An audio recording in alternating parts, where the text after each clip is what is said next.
आज बनवली होती अशी झणझणीत मिसळ। तर मिसळ बनवण्यासाठी मी इथे टोपात पाणी गरम करायला ठेवलं। पाणी गरम झाले की थोडी हळद टाकली आणि ही मोड आलेली मटकी आहे, ही मटकी टाकली। मटकी शिजून घ्यायची।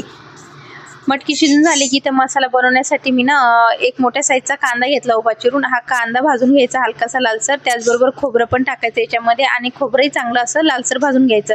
नंतर तेल टाकायचं आणि आता इथे मी 2-3 बेडकी मिरच्या घेतल्यात कलर येण्यासाठी। लसूण, अद्रक हे चांगलं असं हलकंसं भाजून घ्यायचं। त्याचबरोबर 1 चमचा सफेद तीळ आणि अर्धा चमचा जिरं हे पण भाजून घ्यायचं। मसाला थंड झाला की मिक्सरच्या भांड्यामध्ये काढून घ्यायचा आणि मसाला वाटता वेळेस 1 टोमॅटो आणि कोथिंबीरच्या काड्या घेतल्या।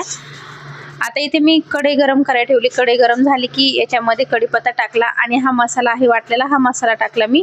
हा चांगला मिक्स करून घ्यायचा तेल सुटेपर्यंत। तेल सुटले की इथे 2-3 चमचे मी लाल मिरची पावडर टाकलं कमी तिखटवालं, 2 चमचे धनिया पावडर आणि थोडीशी हळद हे चांगलं मिक्स करून घेतलं। शेवटी गरम मसाला टाकला थोडासा।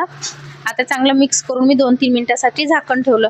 आता याला चांगलं तेल सुटले। आता ही मटकी आहे शिजवलेली, ही मटकी टाकायची याच्यामध्ये आणि आपल्या अंदाजे जेवढं पाणी लागेल तेवढं पाणी टाकलं मी इथे आणि आता चवीप्रमाणे मीठ टाकलं। आता इथे एक उकळी येऊ द्यायची। एक उकळी आली की 10-15 मिनिटांसाठी स्लो गॅस करून झाकण ठेवायचं आणि चांगली ही शिजू द्यायची। सगळ्यात शेवटी मी इथे कोथिंबीर टाकली आणि आज अशा पद्धतीने बघा मी मिसळ बनवली होती। झाली का नाही हॉटेलसारखी।